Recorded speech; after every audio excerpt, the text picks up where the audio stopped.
Nice. All right. Oh, do you want to share your screen? You can go ahead and do you have anything you wanted to start with, or you want me to? No, I'm okay. Yeah, okay. Go for it. And Okay. we've already got some people logged in, which is great. Yeah, great. Welcome, everybody. We'll start in a couple of minutes here.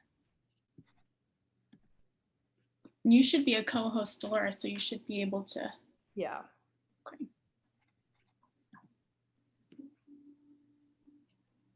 Let me. Okay. I'm gonna log out of anything that might result in something popping up on my screen. Not too worried about that, but all right.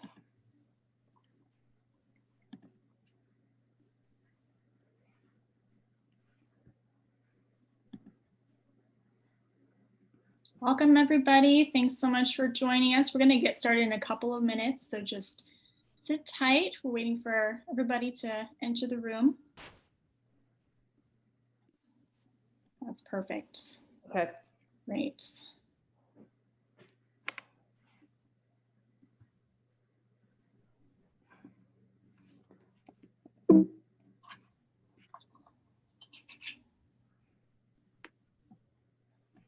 Make sure. Yep. Okay. New computer, still trying to figure things out. I know. Doesn't matter how many times you test it out. It doesn't. It still gets goofed up, and yeah. I know. You think at this point, what are we? Eight months into the Zoom, to the world of Zoom. There's always something that. Yeah. I had to attend a session this morning for a presentation I'm doing next week. They wanted all the presenters to check in, and and they're running through the stuff, and it was one of those things where I was like, is there really anyone that doesn't know at this point that like you should be doing the following on a Zoom call, like turning off your phone? It was just, but I mean, of course not, because we still have been in a meeting where someone's phone has rung. So yeah. It's not quite the normal yet, which is, that's all right. It's okay. It's a little comforting, maybe. I'm actually a little glad that that's not how everybody just automatically assumes we're doing Zoom. Right. Thank you, everybody. Those of you who have just joined us, we might wait one more minute to allow a few more people to enter the room. But thank you so much for joining us. And just to remind all of you, we are in a webinar, so you are muted. We can't see your video or hear you. So if you're eating lunch, go for it. Enjoy it to the fullest.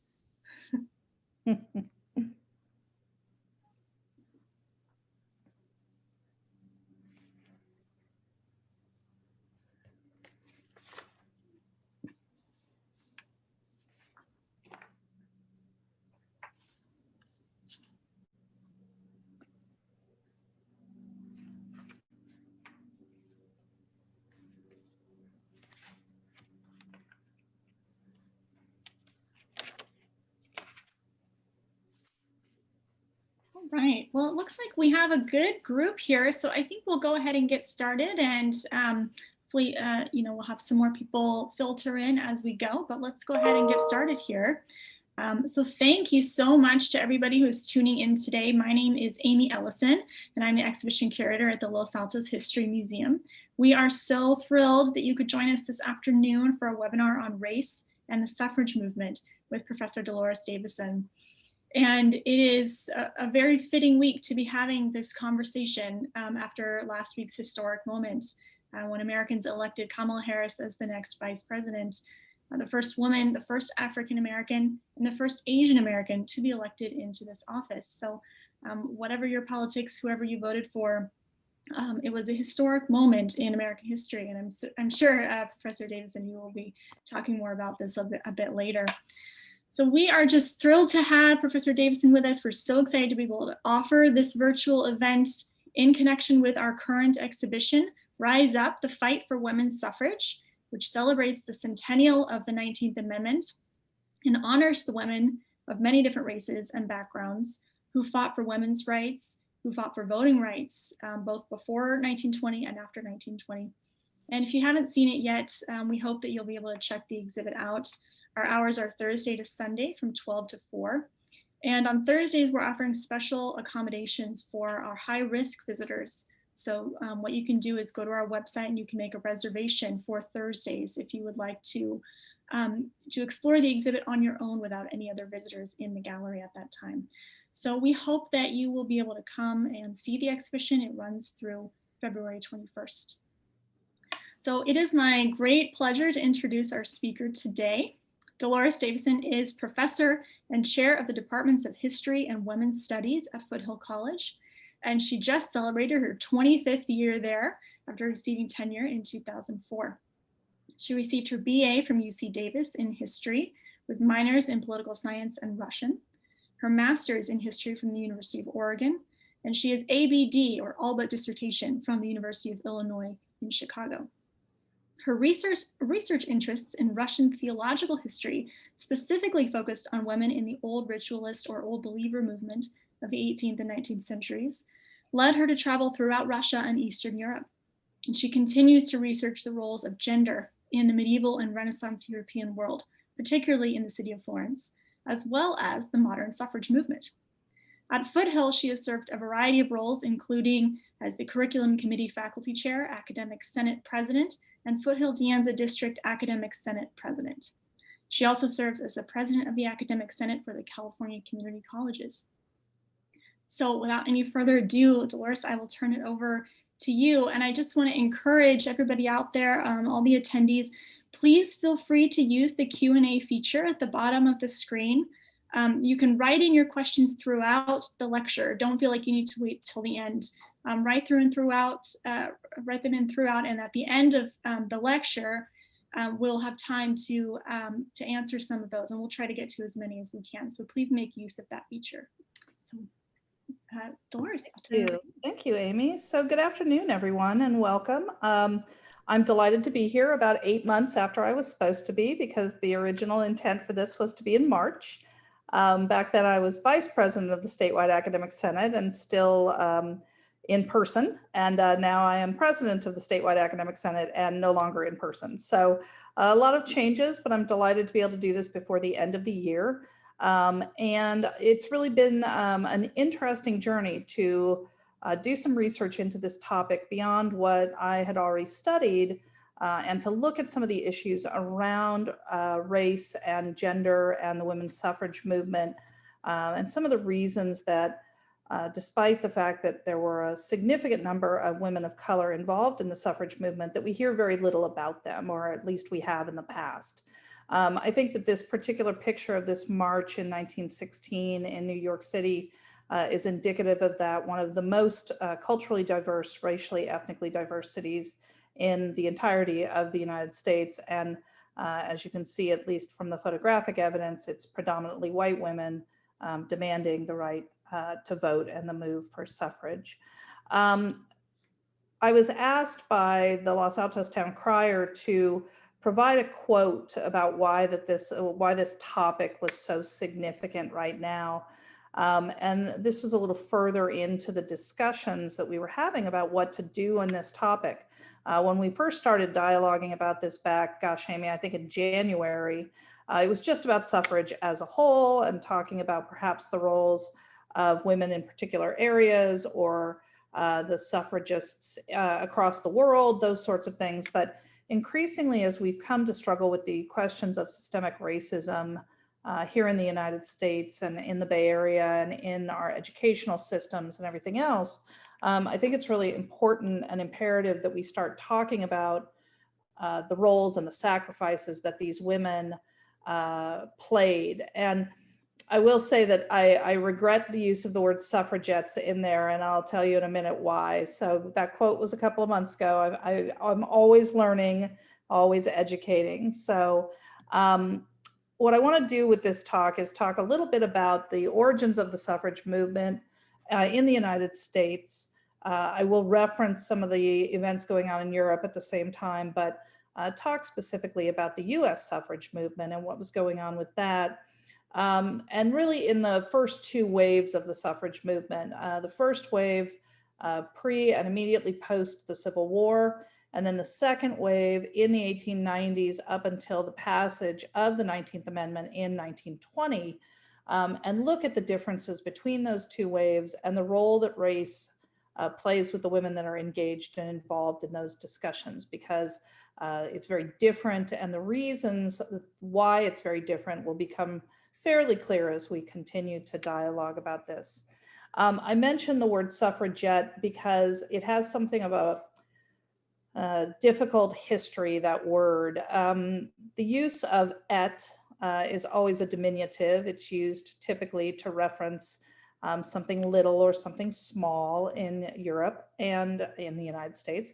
And in England, in particular in Great Britain, where the topic of suffrage was paramount earlier than it was in the United States, we see a real drop off in the discussions in the US.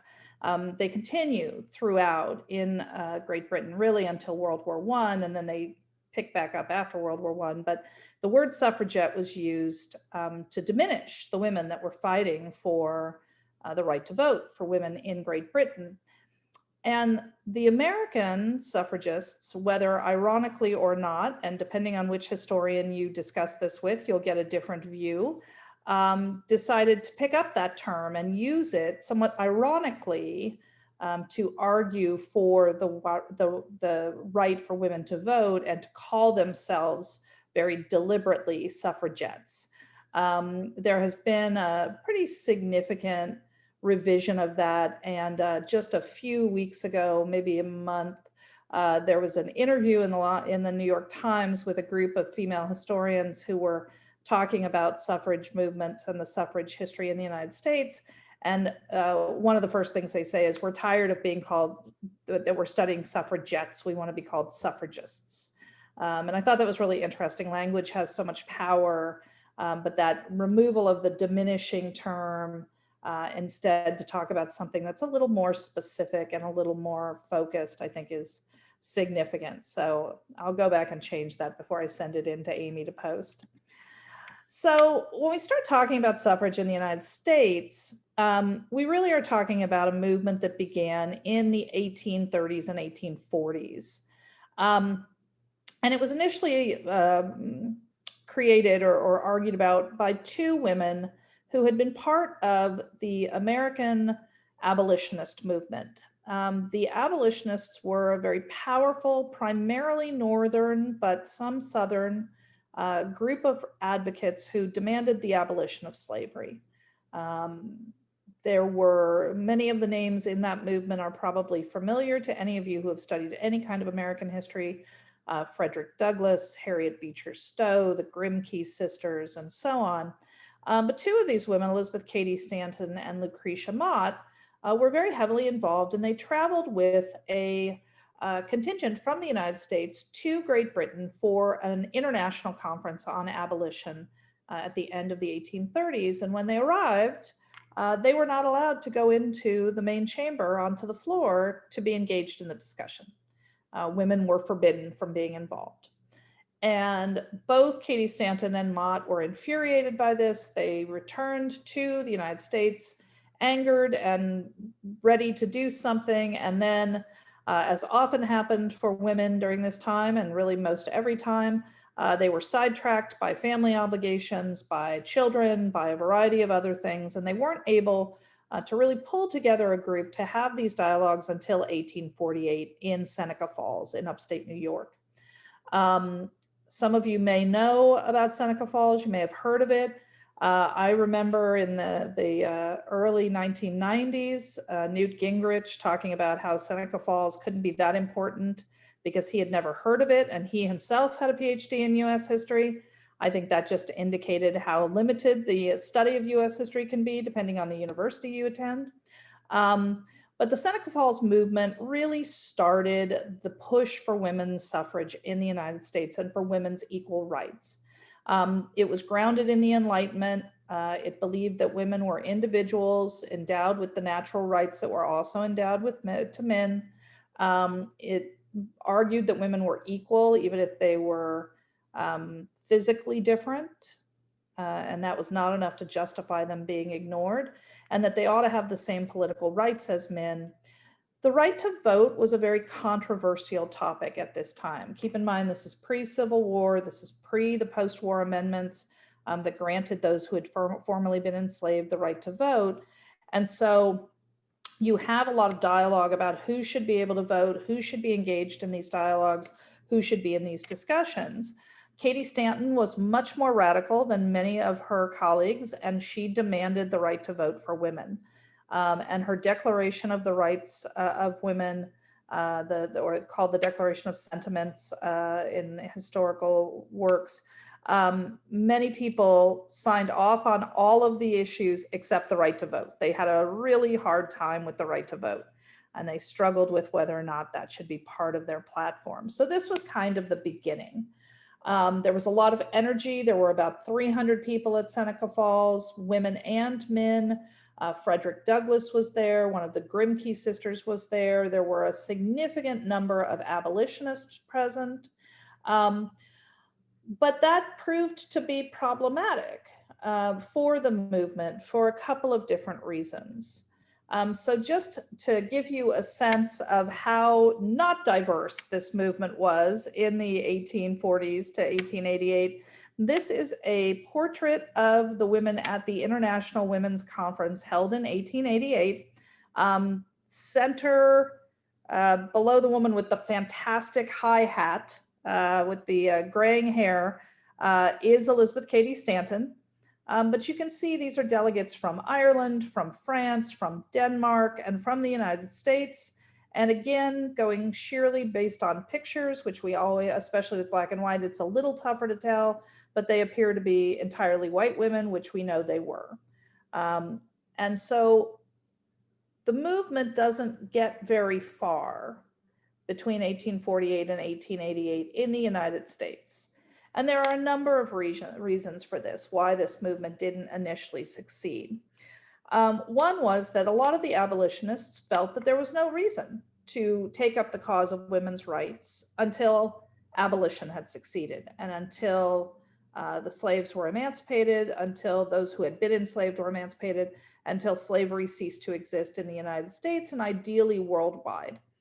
This is part of the initial dialogue about all of this, is that this needs to be a worldwide movement. Slavery needs to end everywhere, not just in the United States. Because of that, even at Seneca Falls, there was division about how to go forward to look for women's rights. Frederick Douglass very famously proclaimed that this was not the time for women. This was time for the formerly enslaved and currently free. That did not help the cause. One of the strongest, most powerful advocates for abolition basically saying this is not the women's time. And there was division over how to move forward even in 1848. Then, of course, we have all of the issues surrounding the lead up to the Civil War, the election of Abraham Lincoln, the Civil War itself, and Reconstruction. And while amendments were passed that granted those who had been formerly enslaved the right to vote, while there were all kinds of rights passed and things provided for those who had formerly been enslaved, inherently the racism around that movement is so endemic that it's almost impossible to escape it. And so even though those who had formerly been enslaved, and keep in mind, obviously, the Constitution says all men, and so women were not included in that equation with the amendments that immediately followed the Civil War. But we see here the start of the carpetbagging movement, the Jim Crow laws that are going to come into place, all of the different things to prevent men of color from voting. Also keeping in mind that Native Americans were not considered citizens of the United States. That doesn't change until 1924. And so they could not vote regardless, even after the Civil War. And then there is a tremendous focus blurriness immediately after the war ends. There's a tremendous interest among some of the more radical feminists involved in the movement around women's sexuality, that we should not be focusing on women's right to vote. We should be focusing on women's right to things like birth control, for the right to take multiple partners, for the right to not be married and still have sex. This was a very vocal branch of the women's movement, but it was also a very off-putting branch for a lot of people. Society obviously was far more conservative in many ways in the 1870s and 80s than it even is now. But demands for allowing women basically to have sex whenever they wanted without any kind of shaming or repercussions or any of those sorts of things did not fly very well with a lot of folks in the United States. There was a fear that this movement of granting women rights would move them away from wanting to be engaged in a marriage, wanting them to be in permanent relationships. If this sounds vaguely familiar, this is the argument used almost every time anything is tried to change around the roles of women, is that they won't want to get married and settle down, and that will be the end of the family. And this was a very strong argument during this time. There were a lot of problems around plans for how to move forward. We'll see in the next slide, I think it is, that we're going to see a division. There are going to be multiple movements at this time. Their male allies are not going to be joining in with a lot of the discussions. And without those male allies, a lot of this work could not be done because women were not allowed into some of the spaces where the work needed to be done. And then there's really kind of an absence of diversity in the leadership. Virtually all the leaders of these movements are white women. The vast majority of them are upper middle class. They are educated in most cases, but they have no experience in working with working class women, women in lower socioeconomic settings, women in the LGBTQIA community who did exist during this time, but were excluded frequently. And obviously women of diverse ethnic and racial backgrounds. And there's tremendous discord among the different groups in what they wanted to do and how they wanted to move forward. And so we can see that in the 1870s, we've got two totally different suffrage movements. The National Women's Suffrage Association is the old school folks out of Seneca Falls, adding Susan B. Anthony, who was not at Seneca Falls, but is always attributed that she is, but she was not. Elizabeth Cady Stanton, Lucretia Mott, all of those folks involved with the NWSA. And then there's the American women's suffrage movement, which was created to demand rights for women, but not to demand universal suffrage, because it was feared that if universal suffrage was granted across the board, which is what the NWSA was arguing for, that would empower women of greater racial diversity and men, men of color as well, to be able to vote. And I know this might sound vaguely familiar, but the wealthy white men in power didn't want other people voting because that might remove them from their positions of power. And so what we see is these two groups kind of battling with each other, ramping up their membership with very different messages. The National Women's Party, I'm going to skip to the bottom there, founded by Alice Paul, was the really radical branch. Birth control, demanding all kinds of radical changes to allow women greater sexuality. Interesting, Paul herself has frequently been ascribed to, or has been called a lesbian. Her most recent biographer actually argues that she was probably asexual. All she focused on was the movement. She didn't have time for relationships beyond those that would advance the movement of women's rights. She takes up the very radical tactics that we had seen in Great Britain, chains herself to the White House fence, goes on hunger strikes, does all those sorts of things. And then ultimately in 1890, the first two groups, the NWSA and the AWSM, merged to form the National American Women's Suffrage Association, or the NAWSA, which is the group that will be the driving force behind women getting the right to vote in 1920 with the passage of the 19th Amendment. They had to basically do a lot of back and forth on their platform. moving more toward women getting the right to vote, less around universal suffrage, focusing that way.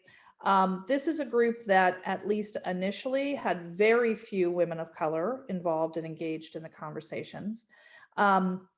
Eventually, as several women do, like Mary Church Terrell becomes involved in it, she actually argues for the need for more women of color to be involved in the leadership and be involved and engaged in the work of the NAWSA. And she is largely ignored by the leaders. And so she does her own thing, which is what a lot of the women of color involved in the suffrage movement end up doing. One of the things I do want to make clear is that I'm using women of color, BIPOC women, as a very broad general term. Obviously, the United States was of a very different combination of ethnicities, races, identifications during this time period. And so while now we have obviously a very significant Latinx population with women from a wide range, and men and non-gendered people from a wide range of countries and backgrounds, and Cuba and Puerto Rico and South America and Central America and Mexico and all of these different groups.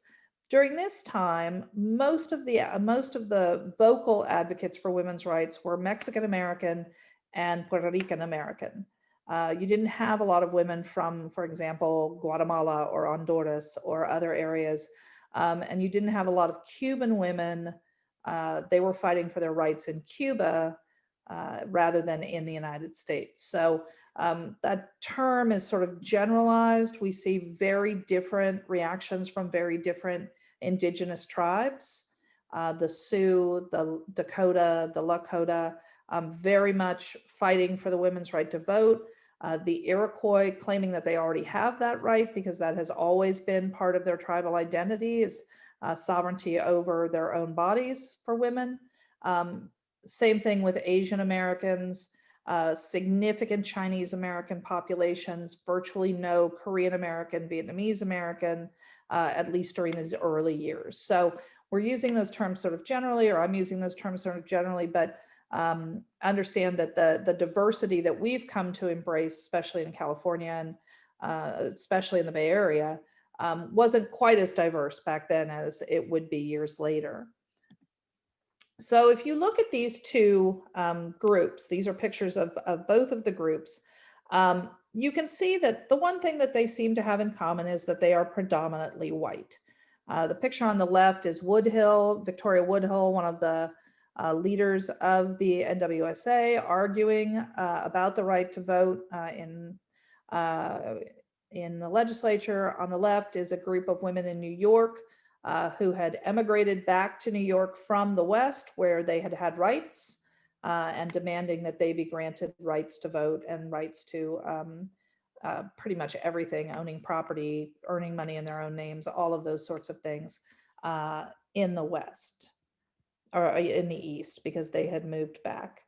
And just to comment on that, I'm not going to talk very specifically about California because that's the exhibit's focus. I had a chance, Amy walked me through it yesterday and showed it all to me, and it's really astounding. And I hope you all get to go see it. It's super, super cool. And there's a lot of information about a lot of different women with a lot of focus on California and to a lesser extent on the Bay Area. There's a lot that we just don't know, where people are finding things in attics and passing them on. And the more that we learn, the more that we know about these things, obviously. But the West was a very different area than the East. I mean, that's a really obvious statement, but there's some fascinating research dating into the 1300s in Spain. There's a book about women on the frontier by Mary Elizabeth Perry that talks about how frontier women are basically forced to do things that women in more civilized, that's the word in air quotes that is used, civilized women have to do in urban or even although they didn't really exist in the 13th century, suburban settings, that women were forced to take on responsibilities and tasks that they didn't have to take on in those areas, that they had to learn skills that they didn't have to learn if they lived in an urban center or if they lived in, depending on their socioeconomic status. And so in the West, where obviously the great frontier, as the American exodus is pushing the indigenous peoples off their land and moving to take over those territories, we see very different reactions to things like suffrage. Most of the territories in the West that wanted to apply for statehood lacked the populations necessary. They had to have a certain number of voting adults to be able to apply for statehood. Well, who are we going to use as voting adults? Maybe we can use women. And so in the Wyoming Territory in 1869, 50 years before the 19th Amendment, women are granted the right to vote in local elections, and then in federal elections, although that is disputed back and forth, in order to allow the territory of Wyoming to be able to apply for statehood. California, by the way, 1911, women are granted the first rights to vote. And the only state not in the West, and even then it's kind of West, that before World War I that allowed women the right to vote in municipal or local elections was Illinois in 1913. There were 13 states or territories prior to World War I that allowed women at least partial suffrage. California obviously being one of those, but that's very different. Illinois was the farthest east of those 13 states and territories. And it gives you an idea of how different things were in the West, that those states saw the need for women to have the right to vote in order to enable them, states and territories, to either move to statehood, try to move to statehood, or because, quite frankly, in many of the areas, there were too many women to not grant them the right to vote. And women played such a significant role in that region, in those areas as a whole. So, Amy, were there questions that you wanted me to answer, or are we just going to keep going? What's the best bet here? I think let's wait till the end, but this is a good time to remind those of you who are attending this, if you have questions, please write them in the Q&A, and we'll get to them at the end. And I'm monitoring that, so please feel free to write them in as we go. Thanks, Amy. One of the difficulties of doing these things remote is that not being able to see all of you and not knowing whether or not you're engaged. It's a little bit like teaching an 8 a.m. class where, I'm half asleep and so are my students. So I understand that, but I thank you, Amy. I just wanted to double check because I know that there are questions and I want to make sure that we get to those. So why were women of color excluded? And this happened in the frontier areas and in the West, although less frequently than it happened in the East and the Southeast in particular. There are a number of reasons. I mean, systemic racism is a given. There was the feeling and the belief that people of color were inferior. This was particularly true of African Americans and Black Americans, and particularly true not only in the Southeast, but also in the areas to which they emigrated after the end of the Civil War. So we see a lot of racial tensions and uprisings and riots and problems in areas like St. Louis, Chicago, the areas sort of along the Mississippi, to which a lot of formerly enslaved peoples emigrated after the war. There was, and this was a fear universally, not just in the United States, but across the world, that women would simply mimic their husbands or their fathers. And there were fears that this would lead to an expanded electorate. Keep in mind that up until the time of the Emancipation Proclamation and the 1870 census, that people of African descent were only considered 3/5 of a person in the slave states, in the states that were allowing slavery. The number of those held in enslavement in the South by the end of the war that had been emancipated was about 4 million. But that did not necessarily include children, and it usually did not include, in lots of cases, it did not include women. And so how many of those folks would then turn around and vote and potentially vote out those who held power? So there was a lot of fear about that. One of the ironies of this is that the Pope in the 1920s in Italy encouraged women to be given the right to vote. For exactly this reason. It wasn't a fear that women would vote as their husbands would. It was the hope that they would. Italy was a predominantly Catholic country, and so they would vote along the lines of what their husbands voted, and so there would be no issues. That, of course, goes by the wayside when Mussolini comes into power. But for a very brief period after World War I, there's a push to have women allowed to vote by Pope Pius. The ties to the abolitionist movement go back to this issue of systemic racism. Many of the women who were leading the charge, demanding the right to vote, had been abolitionists. They had been engaged in the right to free those who had been enslaved. And as a result of that, there's tremendous resentment, especially in the South, in the Southeast, where the abolitionists had frequently been attacked. They had, in many cases, been burned in effigy. They had been driven out of their homes if they were from the South.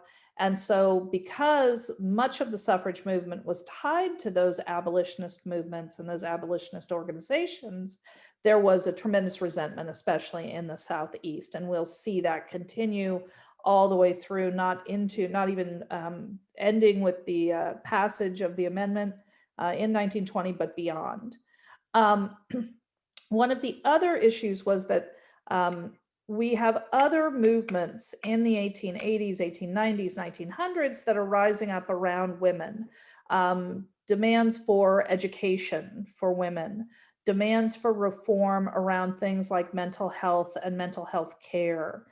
This is the period that we see the work of women like Dorothea Dix and others around mental asylums becoming more and more prominent. None of those were tied to the voting movement. They were sort of separated out. And so there were a lot of movements, and a lot of people felt that they were overextending themselves by being engaged or involved in many of those, or too many movements. The one that I didn't mention in here, but is an important one, is, of course, the Temperance Movement, which eventually led to the prohibition of the sale and consumption of alcohol, sale and distribution of alcohol, which was one of the first things to end when Roosevelt came into power. But the temperance movement was very much tied to some of the women's movements, and racist in a different way, not necessarily against people of color, but against people who were emigrating into the United States at this point from the countries where alcohol was a significant part of the culture.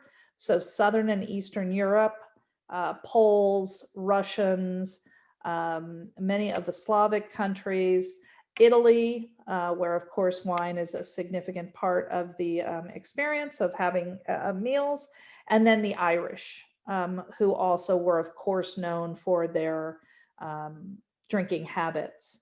I always have found that part particularly fascinating because my grandfather's mother's family emigrated from Polish Russia. They were in the part of Poland that had been seized by Russia in the division of Poland in the 1700s. And they, of course, drink was the joy of the Rus. That's Grand Prince Vladimir back in 988 as to why they wouldn't convert to a religion that didn't serve alcohol. But because of this, in areas like Southside Chicago, where there was a significant Polish contingent, the temperance movement sort of beat down a lot of the dialogue around women being granted the right to vote unless they agreed to join the temperance movement. And so we'll see a lot of that back and forth. And then one of the most interesting pieces, of course, is that the Chinese Exclusion Act and a variety of other acts excluded women from voting. And it didn't matter if they were granted the right to vote under an amendment. There were other laws that prohibited them from doing so. This was true of Chinese American women. This was true of Native American women, Indigenous women, even those who had been born after the lands that they had been born on were part of the United States. They were still viewed as a different sovereignty, and so they were not allowed to vote. And so that part of the question becomes really interesting as well. Why would you engage in a movement to do something that does not end up allowing you to participate? And one of the women that I'm going to talk about, and I sort of picked one from each of the 4 major ethnic studies groups, because we're having these dialogues right now here in California around ethnic studies and ethnic studies requirements, and the legislation that's recently been passed requiring an ethnic studies graduation requirement from the California State University system defines ethnic studies in these 4 major groups: African American, Asian American, Native American, and Chicana, La Raza, Latino American, Latina American, Latinx American. So I sort of picked one of each of the big ones. And I had to include Ida B. Wells Barrett because she just has to be included in everything we talk about. So, but these women of color did get involved. They were leaders in these movements, and they were frequently shunted aside. Not so much in the actual activities, but in the photographs and in the reports from newspapers and other sources of information. They were deliberately excluded for fear of alienating readers and those who might otherwise support these various movements. So I talked a little bit about the leadership and change between 1888 and 1920. We see women successfully gaining the right to vote out west. We see increased voting rights for women around the world. And this is one of the other pieces that's so fascinating. And I don't know if any of you were able to be at my talk at the Los Altos Forum last year, where I talked about international suffrage in the context of the United States. But many countries around the world granted the right to vote far before the United States did for women. Many of them didn't. We've still got a few out there. Vatican City still can't vote if you're a woman in Vatican City. Kind of random. It's 2020. It's about time we changed that. But many states, the so-called white colonies of Great Britain, so Australia, New Zealand, Canada, most of the Scandinavian countries, Sweden, Finland, Denmark, Norway, Russia, under the leadership of the Bolsheviks, granted women the right to vote in late 1917, early 1918, depending on which calendar you use. That was one of the first things they did as they took power. And so the United States, comparatively, a little far behind in that compared to many of their counterparts around the world. And then, as I said, the roles of the women in the Western states and the frontier areas were very, very different. I recently picked up a book at the Capitol. Okay, not recently because the Capitol has been open in a while, but if you ever get a chance to go to the building, to go to the Capitol building, there's a great little shop down at the bottom. I have to go to gift shops. It's just a requirement. You know, you have to go and check out what they have. And they had this great book called No Rooms of Their Own, Women Writers in California after the Gold Rush. And the roles that women took on, not only as business owners and taking over ranches and farms and being engaged in all aspects of life, made it a little more difficult for men to argue that they shouldn't have a right to have a say in what was going on in their state, in their territory, in their towns. And so it's a fascinating look at what the women were writing about during these times, what their responsibilities were, how engaged they were in civil and civic leadership, because there weren't men to do those things for them. And I will admit that not having a male roommate led me to have to take out garbage, something I had avoided my whole life. And now I'm just like, all right, I guess I have to do it. Nobody else is going to do it for me. And that's the way that a lot of these women in these ranches and out west dealt with things. The husband or their father died. They took over whatever the family business was, because there just weren't men to do it. And so much as the United States and Great Britain faced after World War I, which is You pulled women into all of these positions to do all of this work, especially in Great Britain. You've had them working in factories, you've had them serving on the front lines, and now you're going to say they can't vote? That becomes a really difficult argument to stomach. The same was true in the West. I'm running a ranch, I'm handling all the books, I'm doing all the work, and I'm shooting people, and you're telling me I can't vote. That argument became a very strong one in the Western areas, the frontier areas. So I'm going to talk about four women, excuse me, plus Ida Wells Barrett, Barnett, that are really significant in this movement. And I think that this is the only one that's duplicative of the exhibit, Amy. So I apologize about this one. I already had this all in here because I find Mary Church Terrell so fascinating. She is such an interesting woman. For a variety of different reasons. She was one of the first Black women to graduate in the United States with a baccalaureate degree. Oberlin was the first college to allow women to take a full baccalaureate degree. That sounds like, a big deal, and it was. It's fascinating when you study educational systems around the world. Because I am by training a Russian historian and a Russian women's history, theological history, but women's history as a whole, women left Russia in the late 19th century and traveled to Switzerland because they could take a course for medical school there. But they weren't allowed to do a surgery portion. That was deemed too unladylike. And so they had to allow, they did a 4-year medical school instead of a 5-year medical school. And so many of the early Russian revolutionary women that you hear about, Vera Figner and others, went to Switzerland for their education because Russian universities would not admit women. So for Mary Terrell to graduate with a baccalaureate degree, she went on to get a master's degree.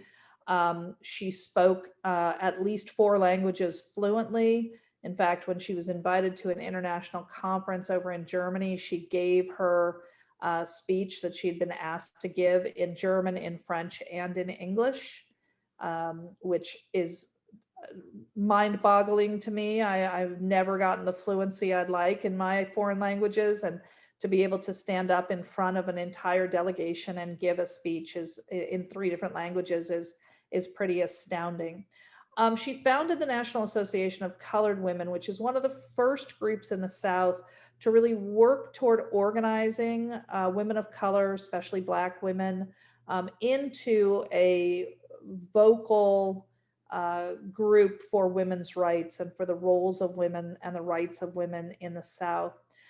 And as I mentioned previously, she was one of the few leaders in the NAWSA.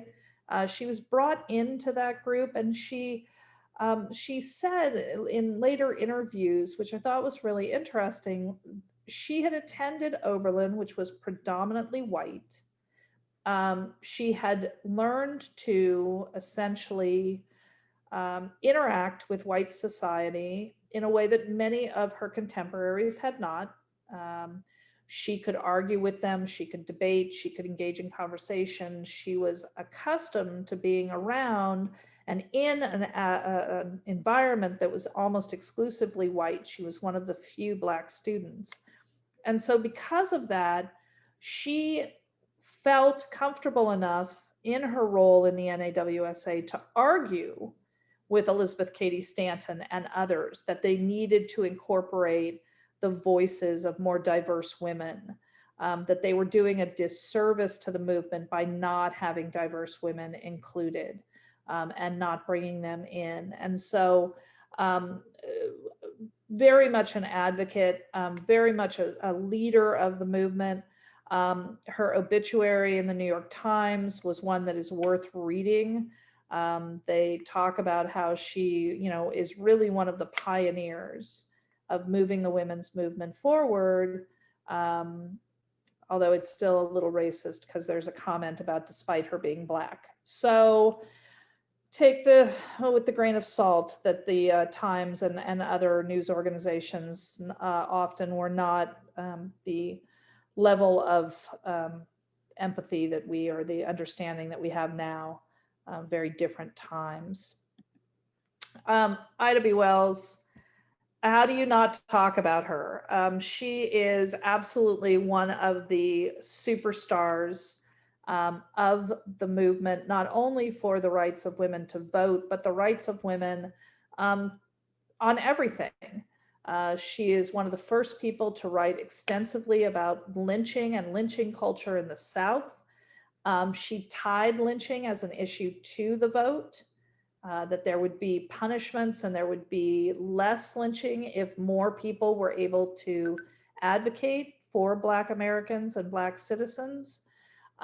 Many of these organizations that were founded were called clubs because it was viewed that that was a little less frightening, or a little less, wasn't an organization or a movement. It was a club. It was a club. Everybody likes clubs. And so the founding of the National Association of Colored Women's Club, which was one of the first and most important suffrage movements for Black women, she presided over that. What's interesting is that she was an extremely well-known figure. She did a lot of very in-depth reporting. She did a lot of investigative reporting, especially around lynching. That was a very controversial topic, a very radical topic for the time. And she was one of the few people that was reporting on it early in the 1890s and beyond. As a result of that, she was frequently omitted from any of the discussions of women's suffrage because she was viewed as so radical, and that this would be problematic. We don't want this loud voice that might detract from our work being included. And in 1913, she was in Chicago for a demonstration for women's suffrage. And that's where this picture is actually from. And she was told by some of the organizers that she needed to get at the back of the parade, basically. And she essentially said, F you, I'm marching with my delegation. And she did. She marched with the group from Chicago and was at the forefront of that march, as you can see from the photo. It thoroughly irritated all of the organizers who were afraid that it was going to denigrate their movement by having this particular element, or having this particular component of the parade led by a Black woman. Ida didn't care. She's one of those women that you read about when you're feeling down and not empowered, and you read about her and you absolutely feel amazed because of all she did. So Mabel Pinghui Li is one of the most important Chinese activists in the at the turn of the century. Chinese American, organized one of the largest suffrage parades, over 10,000 women, while she was in her teens. Hadn't even gone off to college yet. Didn't have the right to vote. Couldn't vote regardless because she was Chinese, and she was banned because of the Chinese Exclusion Act. Absolutely astounding. Went to Barnard, got her undergraduate degree, became the first Chinese woman to receive a doctorate from Columbia in economics. So she was Dr. Li. Involved herself really in exchanges between the United States and China. Keep in mind that in the 1920s and 30s, immediately following World War I, as the US sort of started to sink into the beginnings of the Depression, the US and China had actually remained in pretty close contact. And many of the Chinese leaders, like Sun Yat-sen and others, had come to the United States to study the political system, to try to implement that in the post-imperial period in China. Obviously, they failed after World War II with the advent of the Communist Party and the defeat of Chiang Kai-shek, Sun Yat-sen's successor, by Mao Zedong and the Communist Party. I did a minor field in Asian studies, so that particular field, that particular period, is one of great interest to me because it sort of demonstrates how things can really go totally bonkers in the period of about 30 years. But she traveled back and forth between China and the United States, brought over many young Chinese women to study at American universities and gain their education in the United States.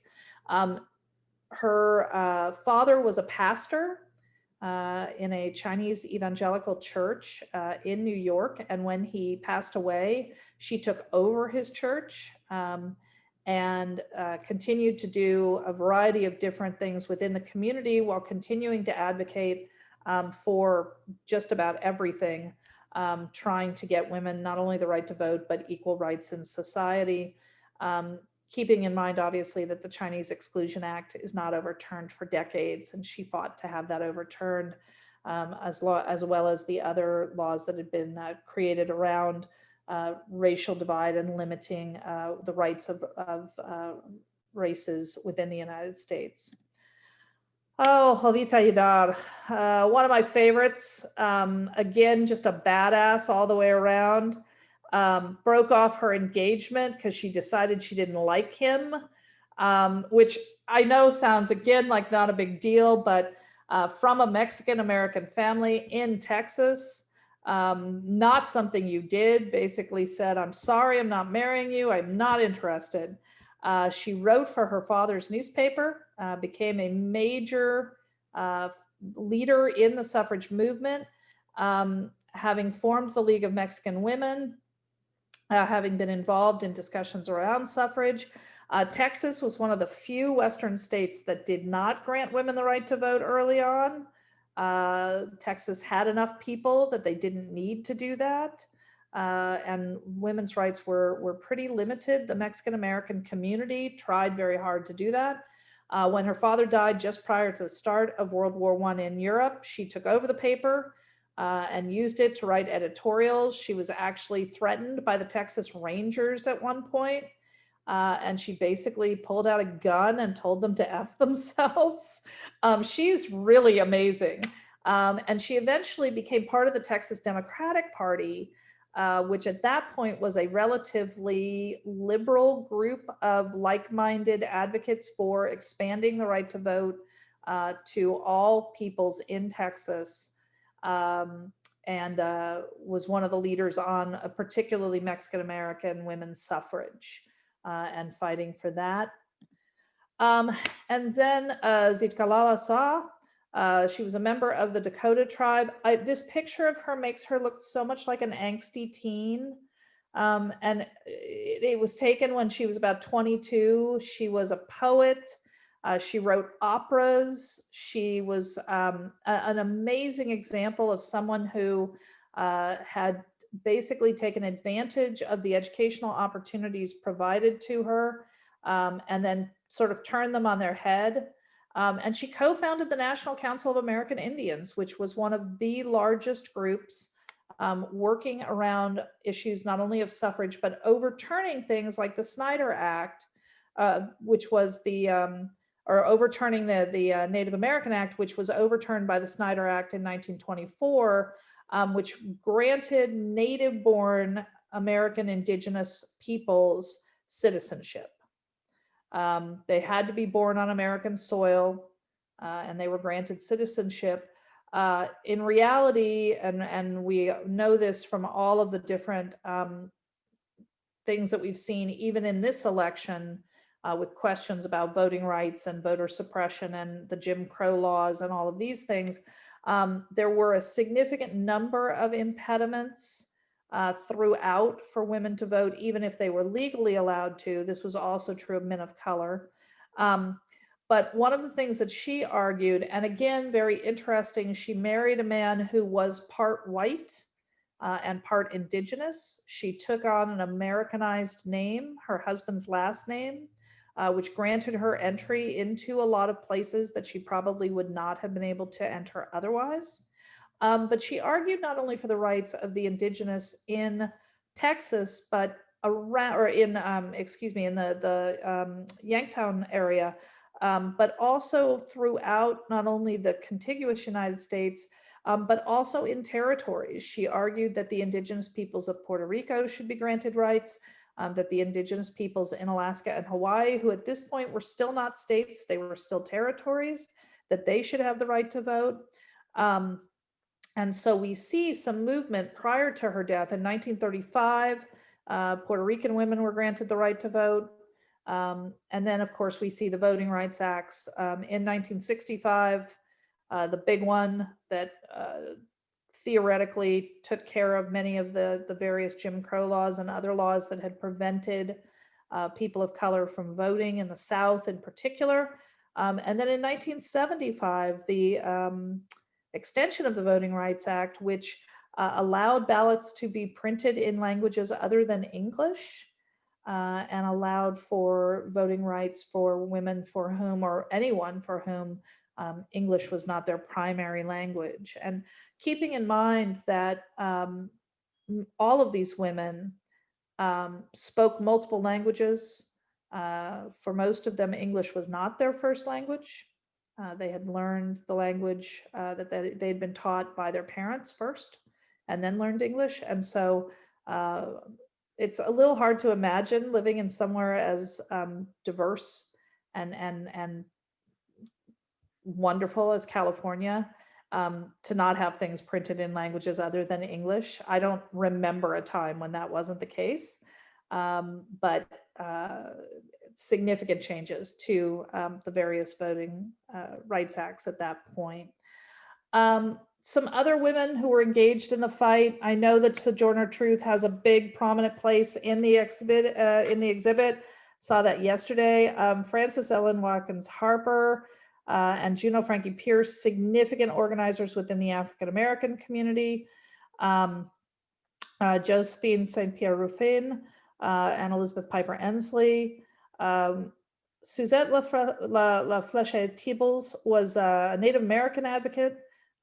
She wrote a number of articles demanding that women from the tribes be given the right to vote.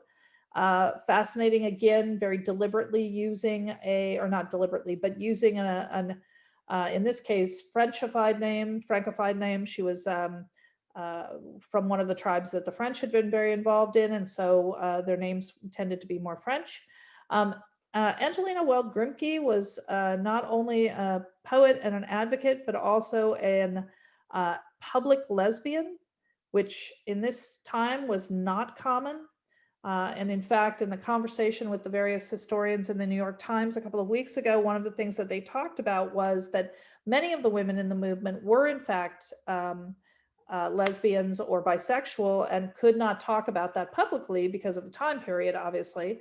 I mean, the fact that it's 2020 and there are still people that are afraid to lose their careers if they come out publicly, you can imagine how it was 100+ years ago for women who were advocates as well. And in some ways, I think even more difficult for women than for men. And then Mary Burrell, who was one of the leading educators demanding the right of women's education, expanding the right of women to go to any kind of graduate program, any kind of university, anywhere they wanted to go. All of them really significant, enormously important figures that you can follow up and learn about if you're interested. I also have a couple of resources, and I'm going to send this to Amy. The Finish the Fight book is actually designed for middle school readers, but it is a great book to learn about a number of women that you might not have heard of. They excerpted part of it in the New York Times back in March. It's written by a group of journalists from the Times. Veronica Chambers is listed as the author, but there are a lot of others that are involved and engaged in it.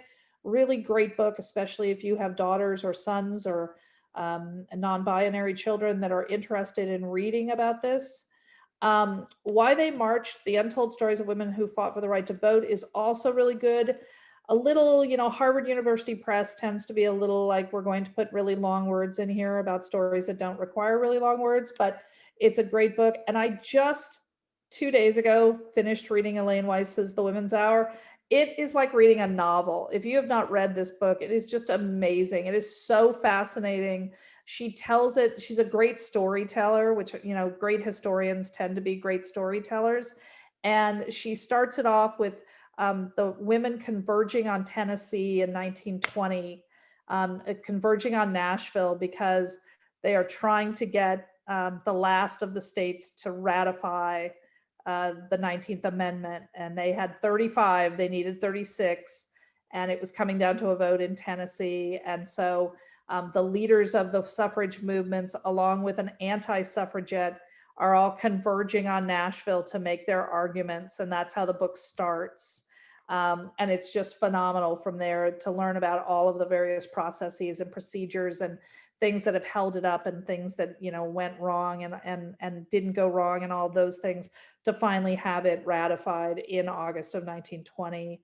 And I will say that as someone who teaches women's history and women's studies and gender history, one of the things that I've been really fascinated about with the last 2 years or so with the elections and what's been going on is that in November of 2018, when Virginia basically won their House, the Virginia Democrats took over, there was talk that one of the first items was going to be that the ERA was finally going to be ratified. That has sort of dropped off the radar. But it'll be interesting to see if that's carried through now. That has been a battle for a very, very long period of time. There's been some real interest in it in the last few years. There was just the miniseries with Kate Blanchett called Mrs. America about Phyllis Schlafly and the movement around the Equal Rights Amendment. But I will say that as someone who educates and who works typically with a more traditional age college population, so most of my students are usually between about 17 and 20. The number of them that tell me that, well, why would we need an equal rights amendment? Women are equal. We don't need anything like that. We don't need feminism. And then explaining where this push came from and how women didn't have a right to vote until 100 years ago, and how important it is to think about that in the context of sort of the long game. Is always one of the most sort of important lessons I feel that I impart. So with that, I will stop sharing my screen and look to the Q&A and see. Well, thank you so much. That was such an amazing talk. Well, I learned a lot. Thank you. And we do have some really great questions here. So I'm going to start with this question from Peg, who writes, is it true that Elizabeth Cady Stanton and one other white woman wrote a 6,000-page history of the women's movement in several volumes that, quote, wrote Black women out of the history of the movement? And can you talk a little bit more about maybe Elizabeth Cady Stanton and Susan B. Anthony's attitudes towards Black Absolutely. women? So Cady Stanton, even more than Susan B. Anthony, although Cady Stanton, they are viewed as sort of, it's kind of interesting. Susan B. Anthony has been viewed as sort of the one who pushed the movement over the finish line, which she did, because she obviously carried the 19th Amendment across. Cady Stanton was much more at the foundations of it. There was a lot of anger and frustration from the women in the suffrage movement around women like Mary Church Terrell saying you need to engage more with women of color, you need to engage with more diverse communities, you need to be more involved. And whether it was deliberative or not, and I would be inclined to say it probably was deliberate, both Cady Stanton and a number of the other women who wrote histories of the women's movement or engaged in those conversations either completely ignored what women of color had done, or downplayed them to such an extent that they might as well not have participated. And that remained true into the 1920s, unless those histories were written by women of color. And so when you have someone like an Ida B. Wells, or to a lesser extent, Mabel Lee, Dr. Lee did write about the women's movement and specifically about Chinese American women. Those books, those works tended to be geared toward a very specific audience, a very race-specific audience in a lot of ways. The broader, more all-encompassing works tended to exclude women of color. And in as a side note to that, most histories excluded women. So and Amy's nodding because she studied early American history, and it really wasn't, when you start looking back at when women are written into history in roles other than as regnant sovereigns who actually reigned, so a Queen Elizabeth or a Queen Victoria, or a regent, or uh, a wife, or of a sovereign who had some role, some significant role, of which there were a few when you go back through history of women who did that. But to give you an idea, I was sitting in a course back in Illinois, Chicago, and in a Russian history course, graduate level course, all graduate students, all of them having completed both a bachelor's and a master's to be in this program, medieval Russian history, so a very specific topic. And one of the graduate students, who was male, said, the instructor said something, and he did it deliberately because I was a new graduate student and I was the first he had taken on that wanted to study women in a particular movement in the medieval and early modern period. And he said something about, well, part of this class will obviously be talking about the roles of women in these positions, blah, blah, blah. And the student said, name one woman of significance in this period besides Catherine the Great. And the faculty member, who happened to be my advisor, turned to me and said, Miss Davison, you want to give us a list? And I just started, Elena Glinskaya, who was Ivan the Terrible's mother, blah, blah, blah, blah, blah, down this list. And this class, and history tends to remain the purview of men. It is the only social sciences field other than economics which has not seen a shift in the gender disparity over the years. In 2018, the AHA released that something like 63% of graduate degrees were still taken by men in history. It's the only social science like that. This class was all male except for two of us. And you could just see that they were like, oh, they'd never thought about including women in history. Whether that was, and that was deliberate by the male authors, women weren't important. And so I think, unfortunately, Katie Stanton and others viewed their efforts as far more important and far more likely to resonate with the readers than the works of people of color. She viewed those as less significant. So there was definitely a writing out, which now a lot of authors are trying to correct. Thank goodness. Thank you. Okay, our next question is from Marcia. She says, regarding suffragettes versus suffragists, I had been told, and thank you for the passive voice there, Marcia, the exhibit mentions that in the US, people didn't want to be associated with the term suffragettes used in England, where the movement was more violent. So that is, I think, what she's referring to when we talk about in the exhibit, the difference between that term, the suffragettes being much more radical and, and violent, even, versus the suffragists, which were trying to depict this more, look, we're not gonna, use bombs and things like that. Right. We're not this radical, movement that you're seeing in England. So I think the question is that true? And I can say yes, but I don't think that it's, it's mutually exclusive to the argument that you were talking about earlier, Dolores, about language having power, and especially in the memory of how we remember this movement and the terms that we choose to use, right? Well, and one of the things that's really super interesting about the movement in Great Britain is that, the great suffrage leader in Great Britain was Emmeline Pankhurst. I mean, she's the one that's the most known.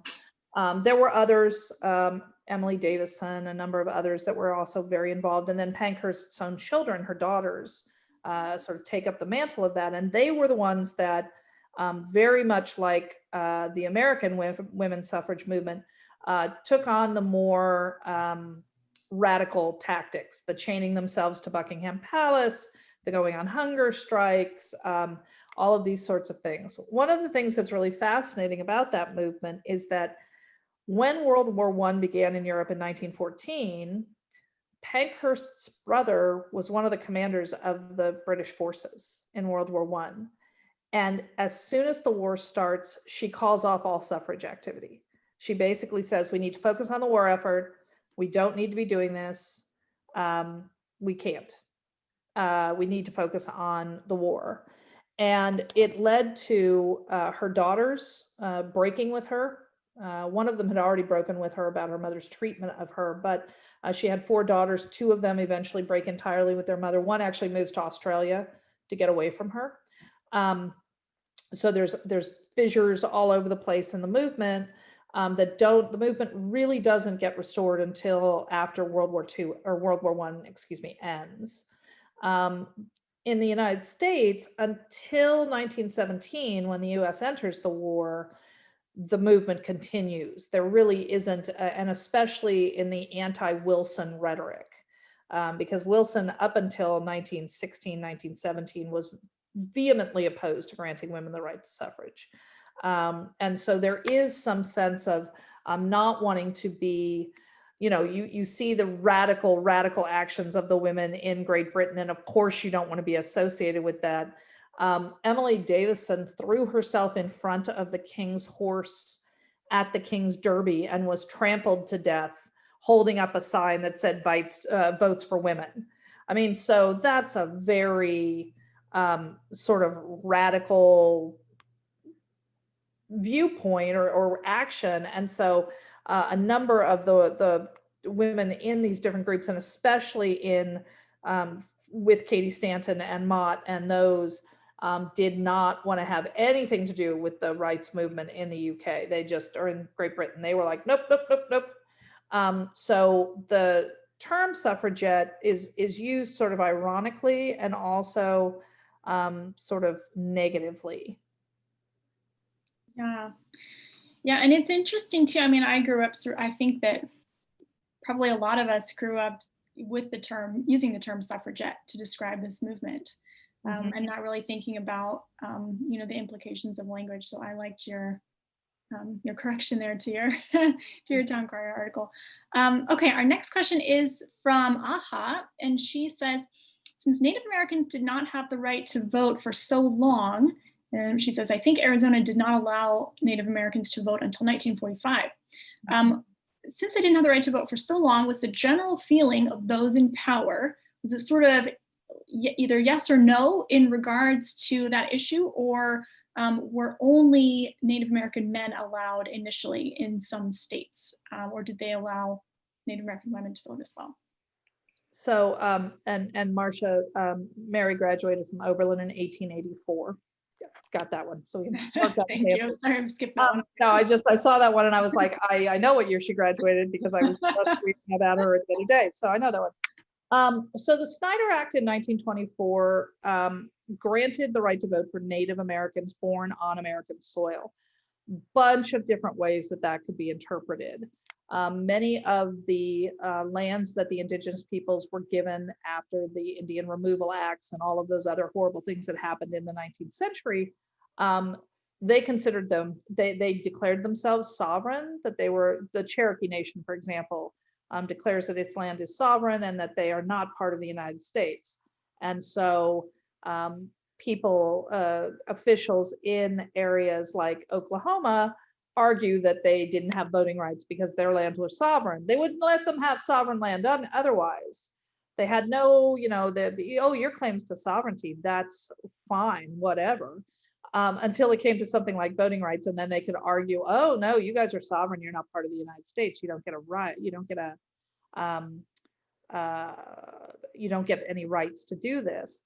And so while the Snyder Act made it legal, the same kinds of things that happened throughout the South after the passage of, the 15th, 16th, 17th Amendments, or around voting and allowing people the right to vote, were imposed as well. So in theory, after 1924, anyone who was a native-born indigenous person would have had the right to vote. In reality, states put up all kinds of barriers and oppositions to allowing them to do so, including misinformation, requiring them to do tests, requiring them to pay taxes, That was one of the most common ones, is that you had to demonstrate that you paid taxes.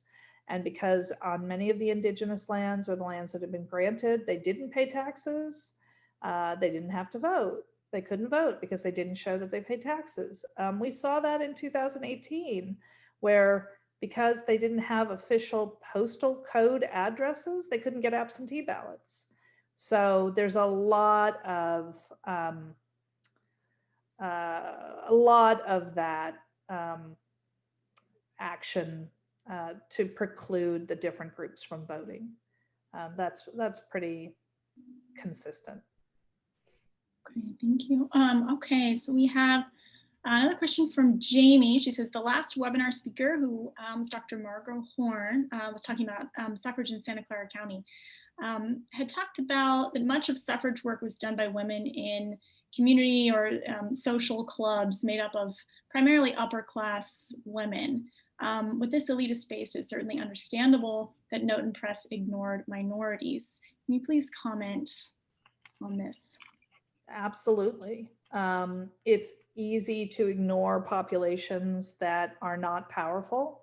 Upper class, you know, when you start talking about the women's movement, regardless of where it is, really, even the women, the movements in Europe, for the most part, were led by middle class, upper middle class, and even some upper echelon, upper class women. They were almost all white. They were almost all, what they were doing was radical, even if it wasn't the kind of radicalism that we associate with like Pankhurst and her allies in Great Britain. They were demanding the right to vote. They were demanding equal rights. In many cases, their husbands were brought in to answer questions like, are you aware your wife is doing this? Are you allowing her to do this? Men were expelled from their social clubs because of their wives' activism, even though their activism was basically demanding the right to vote. It wasn't chaining themselves to the White House fence or going on hunger strikes or doing any of those things. And so that's why someone like Wells is so important, because, or Idar, because she's writing in a Spanish language newspaper for the Mexican American community about what's happening. And so that's, those things are being heard. Wells is writing for a paper for African Americans about topics of interest to them and of concern to them and of, that are important. And that is largely being excluded and ignored by the mainstream media. And while I won't, I don't want to get into the politics of these last 4 years and the news coverage, I think we've seen that there is a significant divide, and there's significant differences in the ways different groups report on different issues. And unless you're seeing sort of both being reported or multiple views being reported, you end up with a very one-sided view. And that is really what happened in terms of the roles of women of color in these suffrage movements, and in the movement really for all women's rights. And this does not change through, into the 1960s, with the major waves of feminism. Almost all the early authors are well-to-do, typically academic white women. You've got your, Germaine Greers and your Gloria Steinems, and yes, you've got a Shirley Chisholm, but that's the exception rather than the rule of someone that was embraced to a certain degree by the modern movement. And it's really only been in the last couple of decades that we've seen that move away from that. And Eliza, sorry. I think that makes sense. I mean, the early movements for women's suffrage, the NAWSA and all of those, they ignored those contributions because they didn't have to include them. And they didn't necessarily want to include them because that didn't make their achievements look as strong or as powerful. And it's kind of, so one of the other things that I studied pretty extensively was and part of this had to do with my work with Russian studies, was around the birth control movement in the United States and the work specifically of Margaret Sanger. Sanger's interest was horrible. I mean, her initial interest in birth control was aimed at immigrant families to restrict how many children they had. And she was not a very nice person. And if you ever read a biography of her, or even a lot of her own writings, you come away from that like, oh, that's like watching a movie where you don't like any of the people. You don't like Sanger when you read about her. She's really a nasty, but not in a good way, woman. But the birth control movement, the demand for accessible birth control, those sorts of things, didn't really get anywhere until Eleanor Roosevelt took it up. And Roosevelt gets involved with it, gets engaged in the discussions, gets involved in all of that. Because again, upper class, strong New York family ties, well-known, this is before Franklin becomes president, but lots of people know who she is. They're going to follow her in the press. They're going to pay attention to what she says. And so the early movements chose, in most cases, pretty deliberately to ignore the contributions of women who didn't look like them. And that's unfortunate. And we're starting to dig through that now and starting to find those materials, and more those stories are coming to the fore. And what I hope is that the generation that follows me and follows Amy, we've started working toward that. We offer and we use materials that discuss women more and more. We need to continue to do that to the point that there is no book published as a general history text that does not include the contributions of women, of people of color, people whose gender identities is not what we would consider binary, of the LGBTQIA community, all of those different groups, and hopefully that day is dawning on us. We, as somebody who read Susan Faludi's Backlash cover to cover in 2 days back when it came out, I am accustomed to the one step forward, two step back movement of the women's movement. I am hopeful that with the election of the vice president-elect that we will see, and I am actually as excited and as proud as I am to have a senator from California and a biracial woman elected, and how impressive and awesome that is. Having Jill Biden as a community college advocate and as the first lady, that one actually gives me even more chills, just because having somebody who understands what we do at the community colleges and is an advocate for that is going to be really huge. So those two women are going to kick some serious ass and take names, and I'm really looking forward to what they can do to ensure that the voices of women, and especially the women of color, are heard and heard more loudly. Wonderful. Well, thank you so much, Dolores. This was an amazing talk. I think this is a perfect, you're ending with the present and hope for the future, and it seems like a great place to end this webinar. So thank you so much for this amazing lecture, and thank you to all of you who came. We did record this webinar, so it will be made available on our website as early as tomorrow.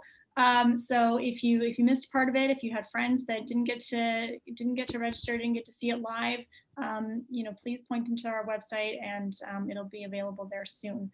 So thank you everybody again for coming, and we hope that you come out and see the exhibit, and stay safe. Thanks so much, everybody. Thanks, Amy. Bye. Bye.